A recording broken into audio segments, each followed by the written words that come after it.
A minha primeira pergunta é exatamente sobre a questão da autonomia do Pedro Martins. O Pedro chega numa SAF, chega num clube que tem dono, é diferente de tudo que você viveu até o momento. E aí, onde eu me apego, a questão da autonomia. O Pedro Martins, porque em outras oportunidades, eu preciso só contextualizar, em outras oportunidades, o Cruzeiro tinha muita gente irresponsável na gestão, e essa irresponsabilidade, por vezes, entregavam o clube nas mãos de executivos que faziam o que bem entendiam, e o resultado disso nós estamos vendo. Ouvimos até essa mudança de gestão agora com o Ronaldo. O Pedro Martins vai ter total autonomia ou tudo que o Pedro Martins ou qualquer decisão tomada por ele vai ter que ser repassada ao Paulo André, que por sua vez repassa um conselho ou até mesmo ao Ronaldo? Prazer recebê-lo, Pedro. Bom dia a todos. Primeiro, quero agradecer o convite, a possibilidade de trocar ideia, falar um pouco mais sobre esse projeto que está começando apenas, né, aqui no Cruzeiro. É sempre um prazer e fico muito contente aí pela oportunidade. O convite, quando foi feito, né, quando veio a possibilidade de trabalhar no Cruzeiro dentro dessa nova concepção, foi apresentado por toda a equipe, né, que é capitaneada aí pelo Ronaldo, uma proposta de construção coletiva e de elaboração de um projeto de curto, médio e longo prazo, né? O Cruzeiro, ele tem algumas metas que devem ser atingidas já, né? A gente está falando aí de Campeonato Mineiro, Copa do Brasil, Campeonato Brasileiro da Série B, mas também o nosso objetivo é fazer com que a gente consiga aí, dentro do Cruzeiro, construir uma organização que tenha sucesso desportivo dentro de uma lógica financeira que seja razoável, dentro de parâmetros financeiros que simplesmente o clube consiga cumprir, né? E dentro dessa concepção foi apresentada um modelo de construção coletiva, né? Como uma empresa mesmo, né?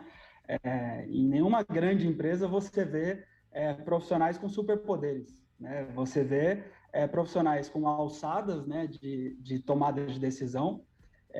E o que eu gostei, o que me chamou a atenção foi justamente a possibilidade de trocar ideia e de conversar de maneira constante com profissionais de altíssimo nível, não só dentro do futebol, mas também no âmbito administrativo, gerencial, financeiro, né? Eu acredito que dentro dessa lógica a gente diminui, né, a margem de erro na tomada de decisão e também a gente aprende.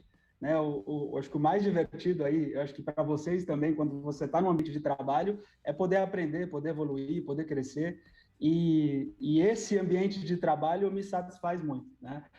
Eu já trabalhei em outros clubes de empresa, né?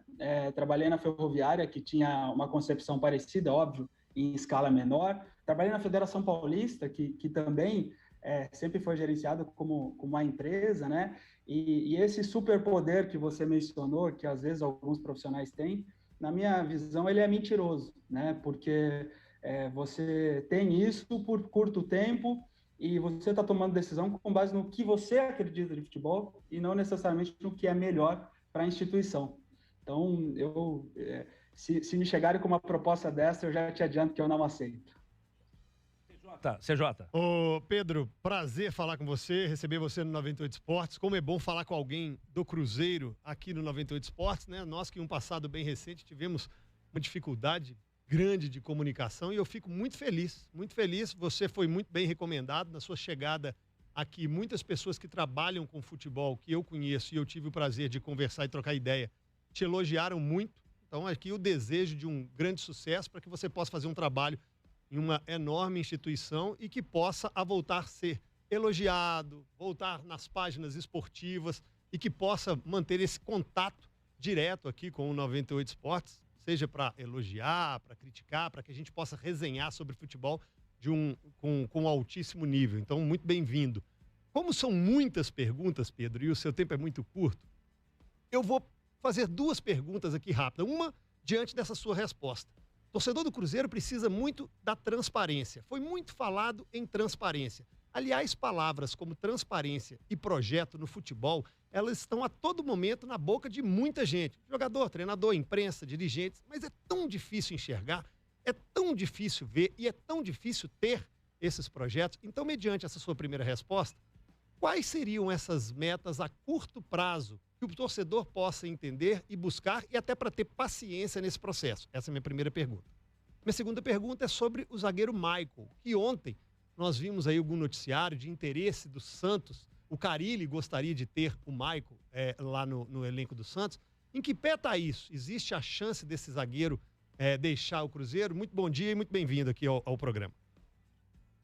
Eu agradeço as palavras e já de antemão, contem sempre comigo. Sempre que o objetivo é falar sobre o Cruzeiro, debater o que a gente está fazendo aqui e também falar sobre os resultados, né, que estão sendo conquistados, sejam eles positivos ou não, eu estarei sempre à disposição. Com relação às ações iniciais, o que já dá para falar é o seguinte, né? A gente chegou e começou a avaliar, primeiro, o que dava para fazer no âmbito financeiro, né? Vocês sabem que o Cruzeiro passou por muita dificuldade e muitas decisões no futebol, elas devem estar diretamente alinhadas com o orçamento disponível para o clube, né? E, em função disso, aconteceram chegadas, saídas de jogadores pensando em montar uma equipe competitiva, mas, ao mesmo tempo, arcar com as nossas responsabilidades, principalmente fazer o básico, né? Que é pagar salário em dia, conseguir recuperar a credibilidade aí com relação ao mercado, não só o mercado do futebol, mas também fornecedores, patrocinadores e todas as pessoas que têm interesse em participar do projeto do Cruzeiro, e também fazer uma análise do organograma, como que a organização está funcionando como um todo, se dá para melhorar, se dá para evoluir, né? A gente sabe que tinha muita gente boa aqui no Cruzeiro que poderia ser potencializada, né? O clube vem trabalhando muito para ter uma equipe competitiva. Isso a gente não vai abrir mão, né? A gente acredita muito no elenco que hoje já está trabalhando na Toca 2. Também procuramos possibilidades. A gente tem um departamento que trabalha todos os dias analisando e monitorando o mercado, mas, ao mesmo tempo, não dá para falar que existe atleta inegociável no Cruzeiro. Ninguém é inegociável, ainda mais quando a gente fala de um clube que precisa se restabelecer e se recuperar financeiramente. Então, dentro desses pilares, a gente vai trabalhando para fazer um Cruzeiro forte e cada vez mais competitivo. Lohana Lima. Pedro, muito bom dia para você. É um prazer ter você aqui com a gente no 98 Esportes. A minha pergunta a você, talvez ela teria que ser direcionada mais ao setor jurídico, mas como você é o executivo de futebol, você pode nos passar um pouco da visão do clube também em relação a uma notícia que movimentou bastante o fim de semana, que foi a questão do Fábio ter notificado o Ronaldo, o Cruzeiro, a SAF, em relação à dívida de 20 milhões que o clube, né, a associação tem com o Fábio, né? E essa é uma questão delicada, porque, bom, né, eu sou leiga, sou jornalista, não tenho esse conhecimento e até por isso também já, assim, entendo que você também, nessa questão jurídica, um pouquinho complicado, mas eu queria te fazer a pergunta, então, no seguinte sentido. Como que o clube observa esse movimento que o Fábio fez? Se de fato vocês confirmam, porque até onde eu vi vocês não comentaram até agora oficialmente o assunto, se de fato receberam mesmo essa notificação, porque as pessoas que são mais entendidas até dessa questão entendem que essa pode ser a primeira grande batalha judicial, né, envolvendo um atleta e a chegada da SAF ao Brasil, né, e como a justiça vai entender esses débitos, essas cobranças em relação à SAF. Então eu queria te fazer a pergunta nesse sentido, de como o clube observa esse movimento do Fábio, se vocês pensam que outros credores podem também começar a iniciar esse movimento, como que o Cruzeiro se sente em relação a isso? Está resguardado? Está tranquilo? Qual que é essa visão do Cruzeiro diante dessa situação? Muito bom dia. Bom dia. O clube, ele dividiu a sua operação em duas grandes áreas, né? Nós estamos cuidando da organização e estruturação da SAF, do projeto desportivo, né? Principalmente falando aí das equipes principal, base, feminina, né? E todo o planejamento que a gente tem para essa temporada e para as próximas. E existe uma equipe jurídica que faz a análise de todas as ações ou as possibilidades ou as negociações com os atletas que estavam vinculados à associação, né? Esse caso específico que você mencionou é mais um que caso se concretize, a equipe da Álvares Marçal, que hoje é contratada e responde por essas ações da associação, que vai sentar, negociar e encontrar a melhor saída para todas as partes. Então, não vou falar especificamente de um caso, mas todos esses casos, né, que estão acontecendo, ou a dívida que já tinha anterior, ela está sendo estruturada para que as pessoas consigam receber dentro do prazo negociado e, ao mesmo tempo, isso fique dentro do que está contemplado dentro da lei da SAF, que é a estruturação da dívida que vai sendo paga ao longo do tempo. Então, o clube está muito preparado já para todos esses momentos, tem uma equipe extremamente competente e que nos dá tranquilidade com relação a todos os casos que aparecem. Leandro Cabido.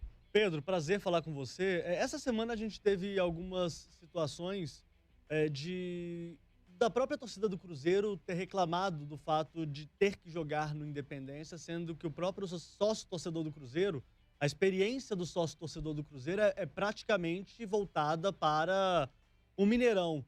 E o Mineirão também disse que não foi bem assim. Realmente é mais caro jogar no Mineirão, mas os custos foram elevados também por causa de algumas ações de marketing do Cruzeiro. Como vai funcionar isso para a temporada? O Cruzeiro vai jogar o Campeonato Mineiro no Independência e vai estudar a melhor condição para o Campeonato Brasileiro, ou o Cruzeiro está voltado de fato a jogar no Independência?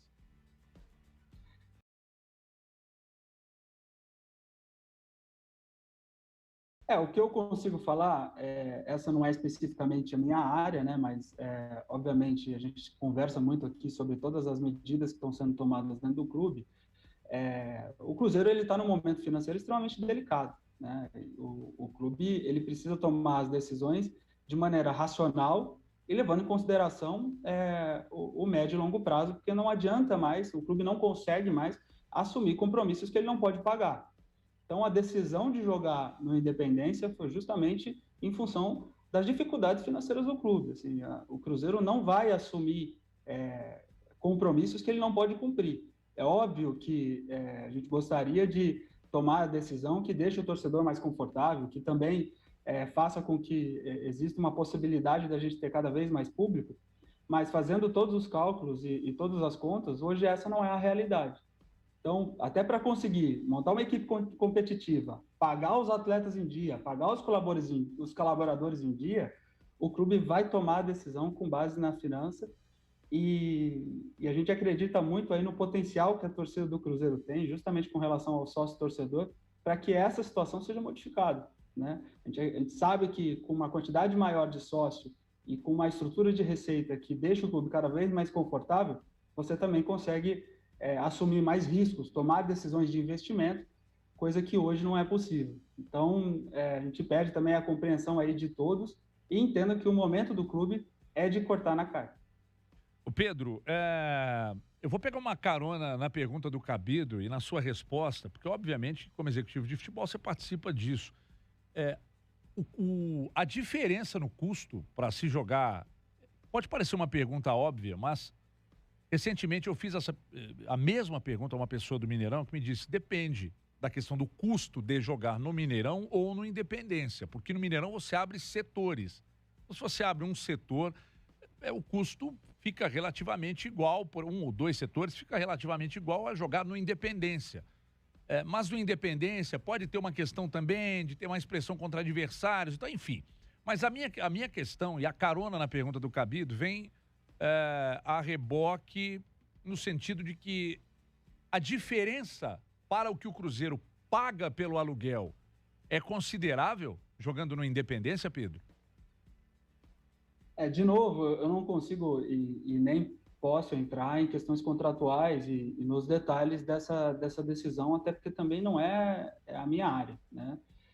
O que eu posso te dizer é que existiu uma diferença considerável entre as duas decisões e a decisão ela foi meramente financeira. O clube tomou essa decisão pensando em pagar a conta e ter o mínimo de conforto aí para conseguir cumprir os seus compromissos, levando em consideração o que foi assumido de responsabilidade desde o dia 1 da gestão do Ronaldo, né? que é tomar a decisão levando em consideração a racionalidade e as responsabilidades que o clube não pode abrir mão delas. A gente acredita que clube grande é clube que paga salário em dia, clube grande é clube que consegue arcar todas as suas responsabilidades. Então, o clube não vai tomar nenhuma decisão que foge dessa premissa. Eu me encontro satisfeito com a resposta, porque então a resposta foi dada. Existe uma diferença considerável no custo e o Cruzeiro está visando exclusivamente a questão financeira. Eu vou gastar menos para jogar no Independência. O torcedor precisa entender. Isso é Jota, uma pergunta. Exatamente. E acho isso justo, porque agora com o dono ele fala, ó, é aqui que está apertando o calo e eu sei onde tem que pagar. Ô Pedro, queria que você até passasse para a gente e para o torcedor também, como é que você encontra a sua área? Eu te pergunto isso, porque em um passado bem recente, o Cruzeiro teve Marcelo de Jean, Ocimar Bolicenho, Ricardo Drubsky, David, André Mazuco, Pastana. Foram vários diretores, assim como treinadores também, que passaram por esse cargo. Como é que o Pedro chega ao Cruzeiro? Claro que em um momento de SAF, em um momento com o Ronaldo, Paulo André, com um staff ali. Mas como é que o Pedro chega vindo de uma Federação Paulista e encontra essa instituição que para muitos bagunçada, mas com um solo talvez fértil para você plantar aí e colher em um futuro. Como é que estava aí, o Pedro? O momento, né, de tomar a decisão e a escolha que eu fiz foi justamente pelo tamanho do Cruzeiro, né? A gente sabe que é um clube gigante, que vinha sofrendo, mas com as pessoas que estavam envolvidas e com o pensamento de tomar a decisão de maneira lógica e racional e também pensar no crescimento de médio e longo prazo, a decisão foi muito confortável, apesar de estar muito feliz na federação e acreditar muito no que estava sendo feito ali na federação, né? Quando eu chego, a gente vê um clube que tinha uma necessidade de novos processos, de uma nova forma de pensar. Quando a gente vem com uma lógica orçamentária e para montar uma equipe competitiva dentro dela, a gente começa a conversar com as pessoas e ver que o clube precisa modificar um pouco a cultura, né? A cultura de alguns colaboradores, a cultura interna, principalmente porque a gente precisa acreditar que não é só a camisa que vai fazer com que o Cruzeiro recupere a sua posição como protagonista no futebol brasileiro e sul-americano e também mundial, né? É o trabalho, é o dia a dia, é a rotina de qualidade, né? E aí a entrada do Paulo Pesolano ela é fundamental porque é um profissional que também acredita muito nisso, né? Ele é um cara que acredita no processo de construção coletiva. Então, tudo que a gente faz aqui, a gente senta, a gente debate muito, a gente tem muita reunião, né? A gente acredita que, através da divisão dos problemas e dos desafios que a gente encontra no dia a dia, a gente vai encontrar a melhor solução para o Cruzeiro e não necessariamente a melhor solução para o Pedro ou para o Paulo Pesolano. Essa forma de trabalhar, eu não tenho dúvida que vai fazer com que o clube esteja forte, independente das pessoas que estejam na cadeira. Eu acredito que eu estou nessa cadeira por um período, né? E tudo que a gente está fazendo é para que a próxima pessoa que sente nessa cadeira veja um clube que vai estar muito organizado, com uma lógica bem estabelecida da forma de fazer futebol, de jogar futebol, de contratar atletas, de formar atletas, né? Com critérios de avaliação muito bem estabelecidos e todo mundo que está vindo para o projeto, a gente fala que estamos a serviço de um projeto desportivo. Não necessariamente a gente vai estar aqui para sempre, mas esse projeto desportivo, esse clube, esse sim vai seguir, né? E essa forma de trabalhar no dia a dia me inspira demais, eu fico muito feliz, porque dentro do futebol a gente precisa começar a construir uma concepção de que a instituição é maior que todo mundo. Ninguém está acima do clube. Se a gente conseguir fazer isso, eu não tenho dúvida nenhuma que em pouco tempo o clube vai estar competindo nas maiores competições nacionais e internacionais novamente, de uma forma muito forte e pagando suas contas em dia. Acho que é isso que motiva todo mundo que acorda para vir trabalhar aqui no Cruzeiro. E posso te dizer, o ambiente é muito bom.